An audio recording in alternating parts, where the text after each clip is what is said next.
Yeah, and you can see it in the film. There's a big big hand mark. I was so kind of shocked, but it set me up for the right feeling for him. In 1979, Meryl Streep walked onto a movie set as a rising star. She left as a broken woman who would never speak to her co-star again.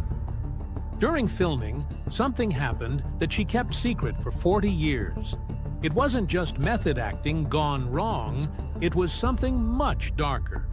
In 2018, she finally broke her silence about what Dustin Hoffman did to her. The truth shocked Hollywood. It involved her dead boyfriend's name, flying glass, and a slap that changed everything. What happened on that set explains why she refuses to work with him ever again. She was born Mary Louise Streep on June 22, 1949, in Summit, New Jersey.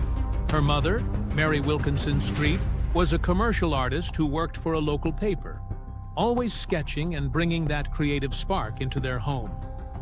Her father, Harry William Streep Jr., worked in pharmaceuticals, a stable, middle-class job in a corporate world that didn't leave much room for wild dreams.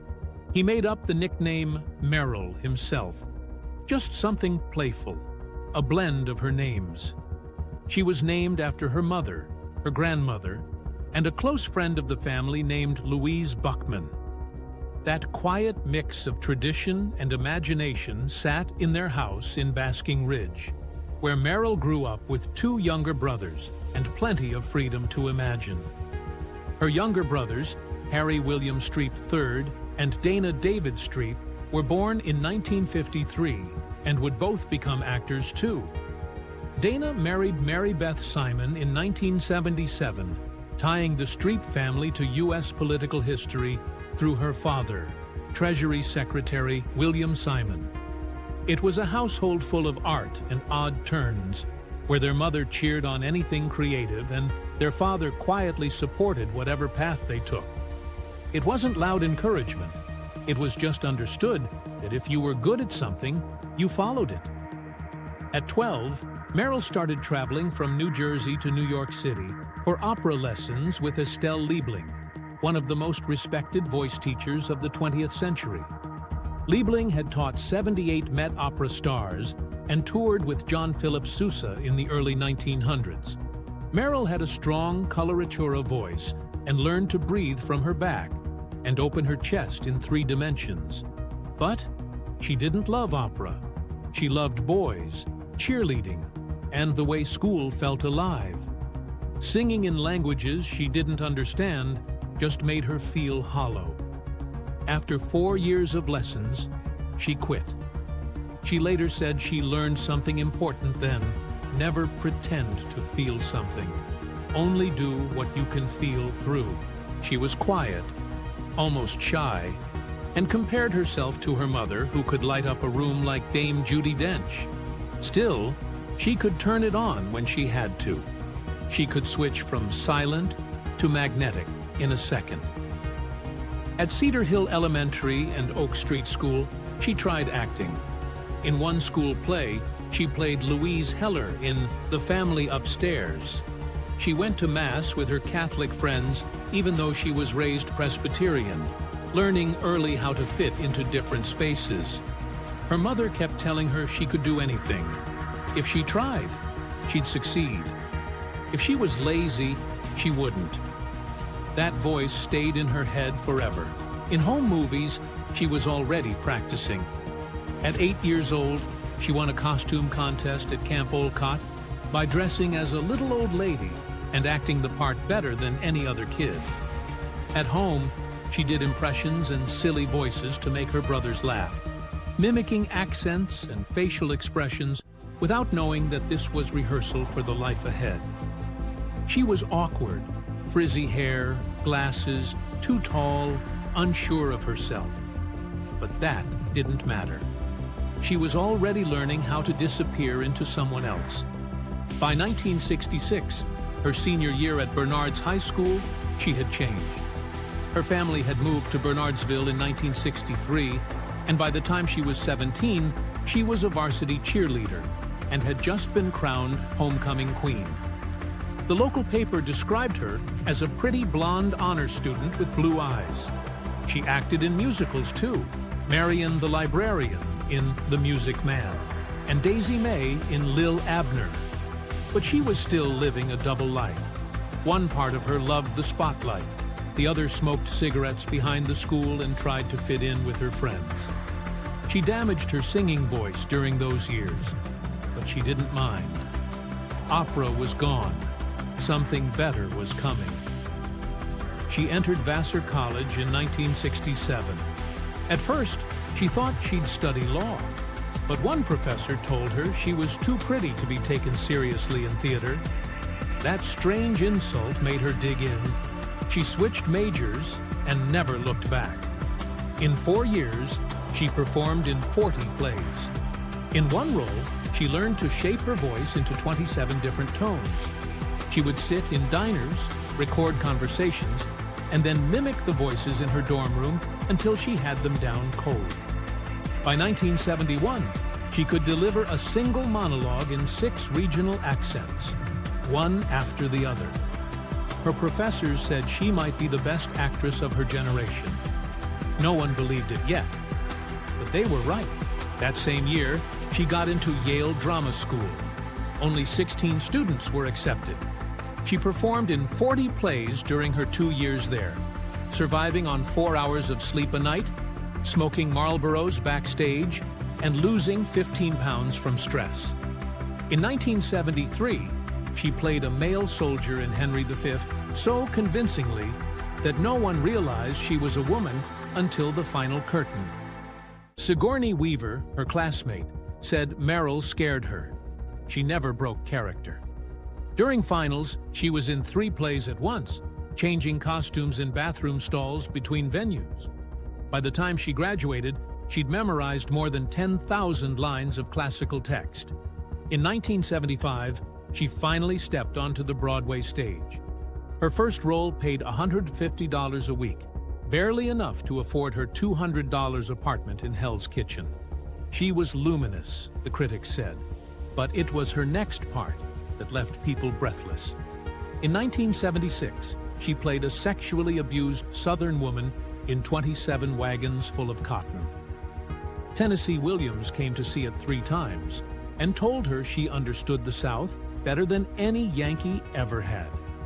She gained 20 pounds for the role and nailed a thick Mississippi accent by spending 2 weeks talking to truckers in Alabama. For all 8 weeks of the run, she stayed in character, never dropping the voice, even at parties. From 1974 to 1976, she also worked off-Broadway in productions like The Cherry Orchard and Measure for Measure in Central Park. She earned $200 a week and acted through thunderstorms, helicopters, and heat. One night in 1975, a downpour soaked her mid-scene, but she kept going. A critic called it the most electric moment of the decade. She waited tables at O'Neill's until 2 a.m. and showed up at 9 a.m. for rehearsals. She once fell asleep, standing up during a costume fitting, but she never quit. In 1977, her whole world shifted. She made her film debut in Julia, 2 minutes and 48 seconds of screen time, just a flash. She earned $2,500. She threw up twice before shooting because she was so nervous. The director almost cut her scene, but someone noticed her, and then everything changed. That same year, her partner, John Cazale, the brilliant actor from The Godfather, was diagnosed with terminal lung cancer. They had been together since 1976. She took the role in The Deer Hunter just to stay near him. When the studio found out he was dying and wanted to fire him, she threatened to walk. She used her own money to cover his insurance on set, about $40,000. She wrote all her own lines for her character, Linda.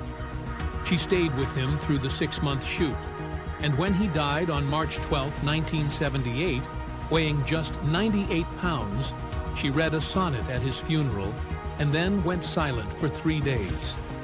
She later said that pain was her greatest acting teacher. Just 6 months later, she met Don Gummer. a sculptor who helped her move out of John's apartment.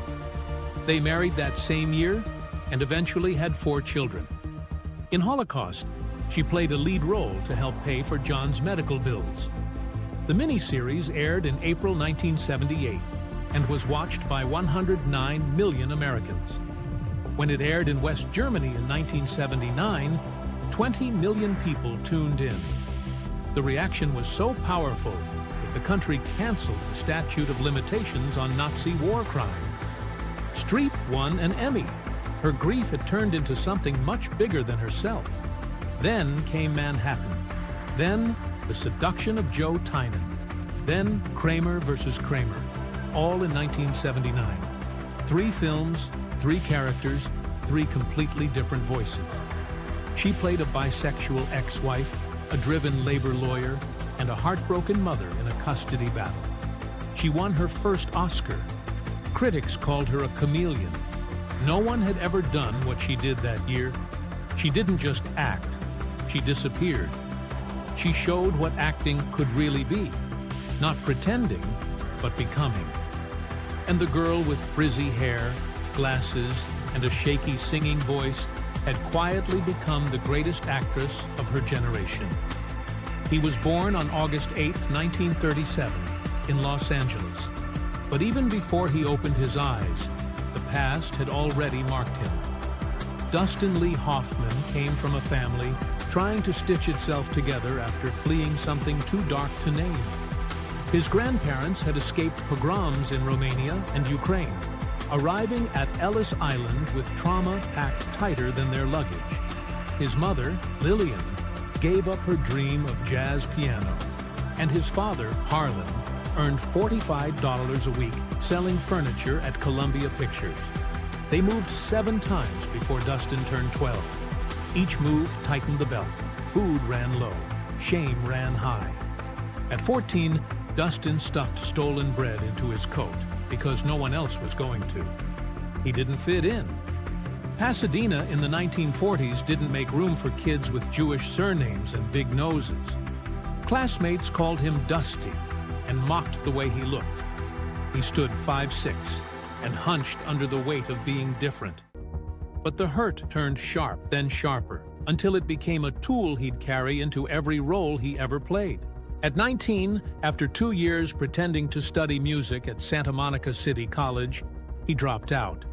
It felt reckless, but nothing scared him more than staying stuck.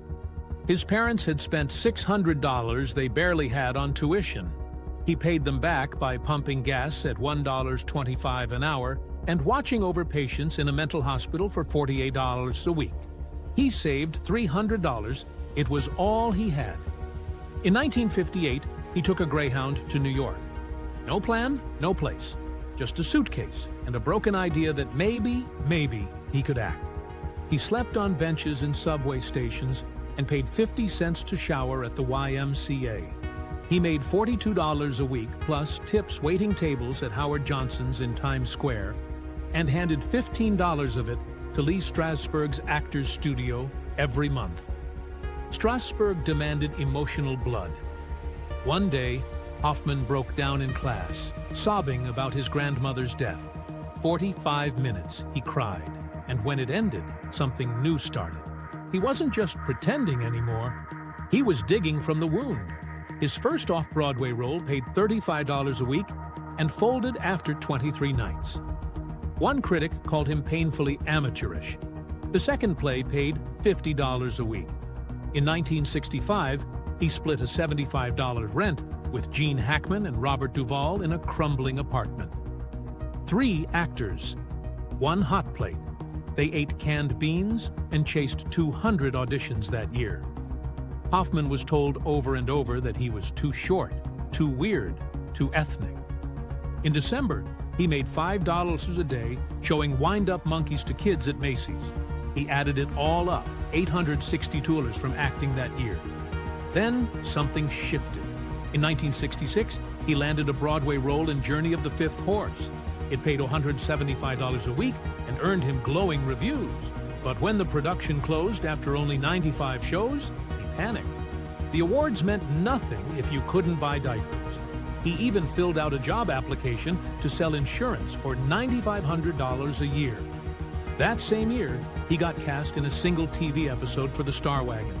It paid $200, more than 6 months of work. For the first time, he felt seen. In May 1967, he married Ann Byrne. They already had a daughter, Karina, born in March 1966. Diapers alone cost $12 a week. He missed her first birthday because he was sleeping in Central Park to research a role. For another part, he refused to speak to Ann for 11 days. Hackman later said Hoffman would spend 8 to 10 hours a day talking to himself in character, barely eating. Ann filed separation papers twice before they finally divorced in 1980. That fall of 1966, Mike Nichols was hunting for someone unknown to play Benjamin Braddock in The Graduate. Robert Redford looked too clean. Warren Beatty wanted too much.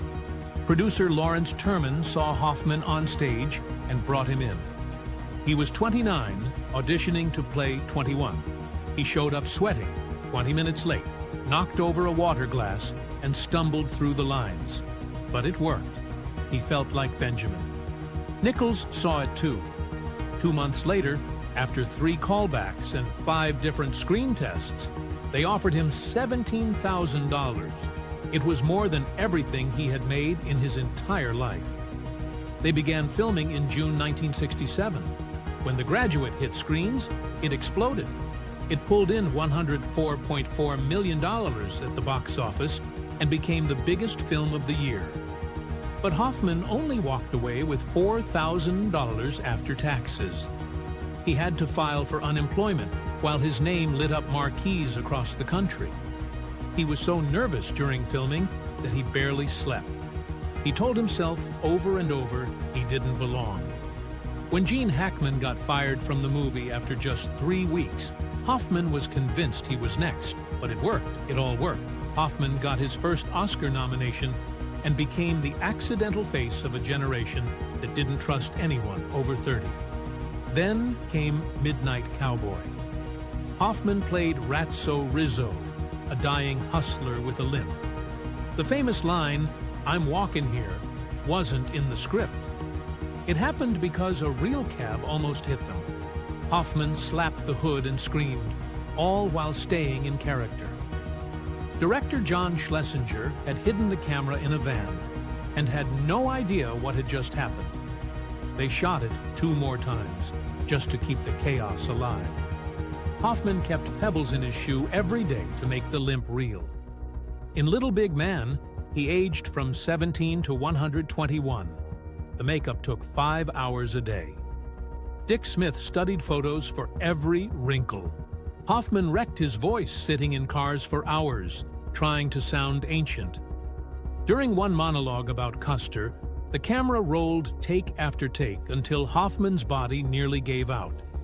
At 33, he played a man so old he seemed to be falling apart. Then came Straw Dogs. Hoffman played a quiet mathematician who gets pushed too far. The violence in the film broke him. Director Sam Peckinpah wanted raw emotion, and Hoffman gave it. But it came at a cost.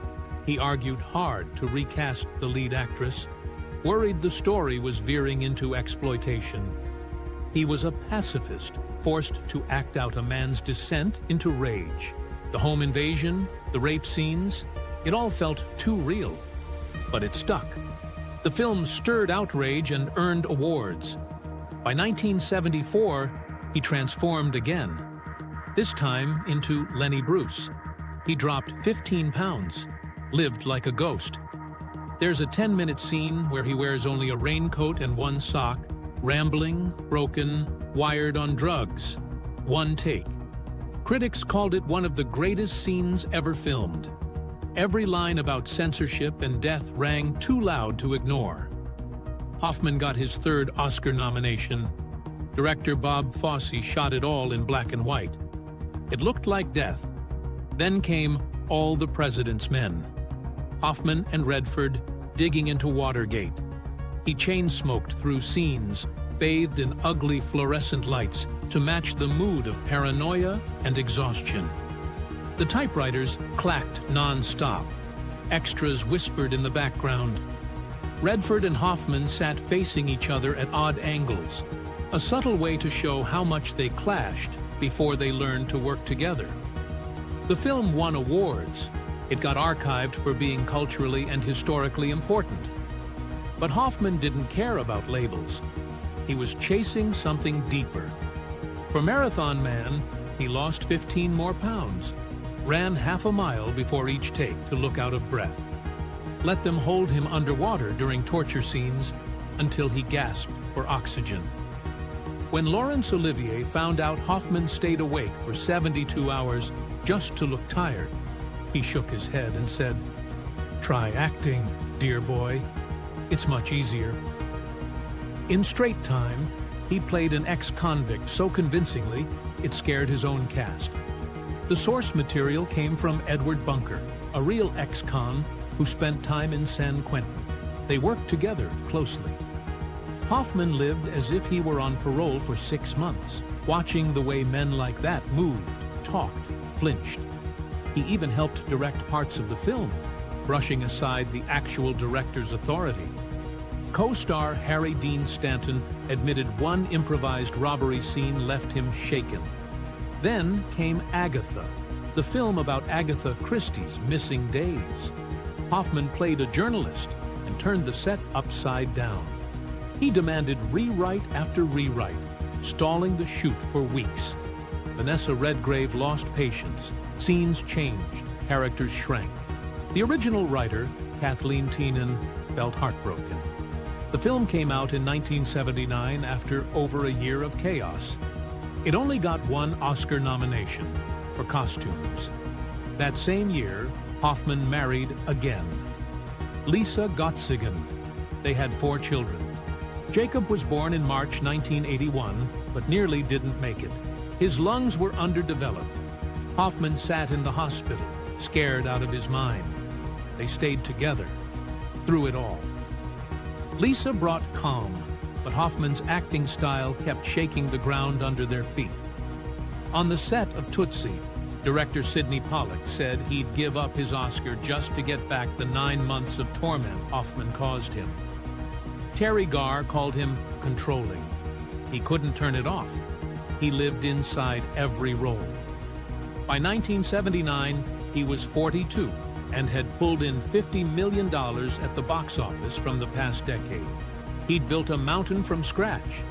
But behind every hit, people whispered about how hard he was to work with, how he'd push extras, demand breakdowns, chase the perfect take no matter what it cost.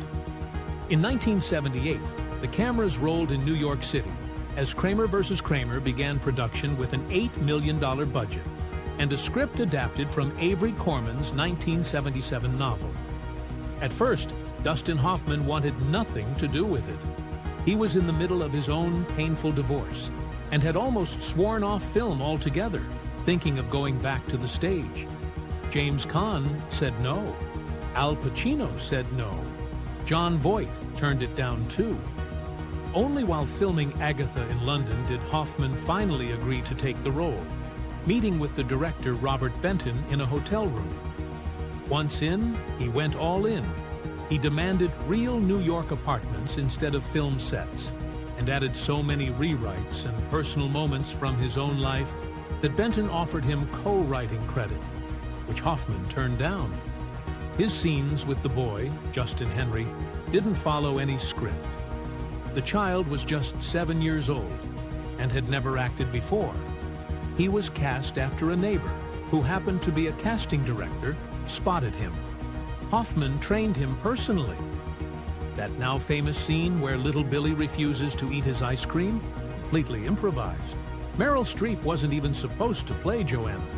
At first, it was Kate Jackson from Charlie's Angels, but her TV shooting schedule clashed, and she had to drop out.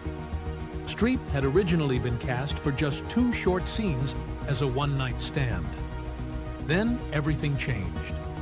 She was 29, barely known in film. The Deer Hunter and The Seduction of Joe Tynan hadn't come out yet. She showed up at a New York hotel to audition for the lead. reading Joanna's goodbye monologue. As soon as she left the room, Hoffman and Benton looked at each other and said she was it. But she didn't want to play a villain. She argued hard for Joanna's emotional depth, insisting the character wasn't just a woman who left her child. She pushed to make her human. The production was tense. Hoffman's perfectionism blew through the budget. He clashed with actress Gail Strickland, who was originally cast as Margaret. He taunted her so relentlessly during rehearsals, often mocking her delivery or throwing unscripted lines at her, that she ended up being replaced by Jane Alexander. Strickland left shaken. Around the same time, Streep was grieving deeply. In March 1978, just months before filming, her partner, John Cazale, had died of lung cancer. She had stayed with him until the very end. She arrived on set raw and hollowed out from loss. Hoffman didn't hold back. On her second day of filming, her first big scene, he slapped her across the face. It was the hallway scene where Joanna leaves. There was no warning. Her cheek turned red with the mark of his hand. The camera caught it, and it stayed in the final cut. Hoffman said he wanted realism. Benton was shocked, but didn't yell cut.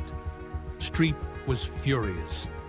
In another moment, during the restaurant scene, Hoffman didn't tell anyone, not even Streep or the director, that he was going to hurl a real wine glass against the wall. It shattered violently, and shards flew into Streep's hair. She kept going until the scene ended. Then she told him, "Next time you do that, I'd appreciate you letting me know." But the most cruel moment came during the courtroom scenes. Just before the cameras rolled, Hoffman leaned down behind her chair and whispered one word into her ear: Cazale. He knew exactly what he was doing. He wanted her to cry, and he used her grief to get it. Streep later said she felt violated. She hadn't agreed to any of it. Even the rewritten courtroom speech became a battle. Streep rewrote it herself, trying to give Joanna more honesty, more power. Hoffman rejected parts of it, said she didn't understand the film. He called her too emotional. The irony was impossible to ignore. He had slapped her, shattered glass near her eyes, invoked her dead fiancé, and still accused her of being too much. Benton tried to keep the peace, but the damage had been done. Yet the movie worked. When it opened in December 1979, it became a phenomenon. The story hit home for millions. It grossed over $106 million at the U.S. box office, making it the highest-grossing film of the year. It beat out Alien, Rocky II, and Star Trek, the motion picture. At the 52nd Academy Awards on April 14, 1980, hosted by Johnny Carson, it won 5 Oscars out of 9 nominations. Hoffman won Best Actor. Streep won Best Supporting Actress. She thanked Benton in her speech, but never mentioned Hoffman. Hoffman stood on stage holding the statue and said, "He has no genitalia, and he's holding a sword," then gave a passionate speech about actors and respect. It was one of the night's strangest moments. Behind the camera, the cost was higher.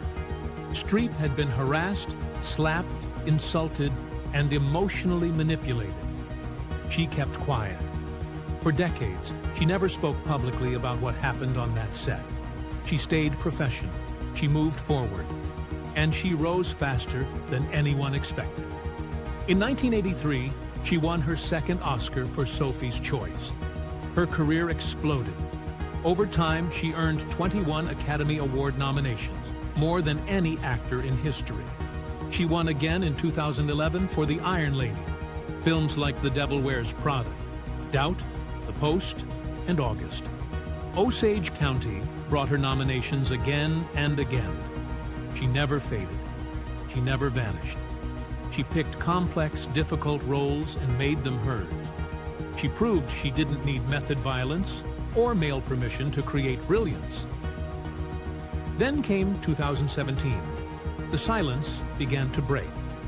In November, a woman named Anna Graham Hunter, who had worked as a 17-year-old intern on the 1985 TV movie Death of a Salesman, wrote about being groped and harassed by Hoffman.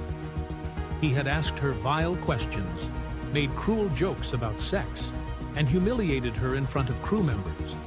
She said he once told her, "I'll have a hard-boiled egg and a soft-boiled clitoris." More women came forward. By December, there were 7 accusations, including stories about him exposing himself and sexually assaulting a woman during Ishtar in 1987. His lawyers denied everything, calling it defamatory. Then, in a 2018 New York Times interview, Streep finally broke her silence.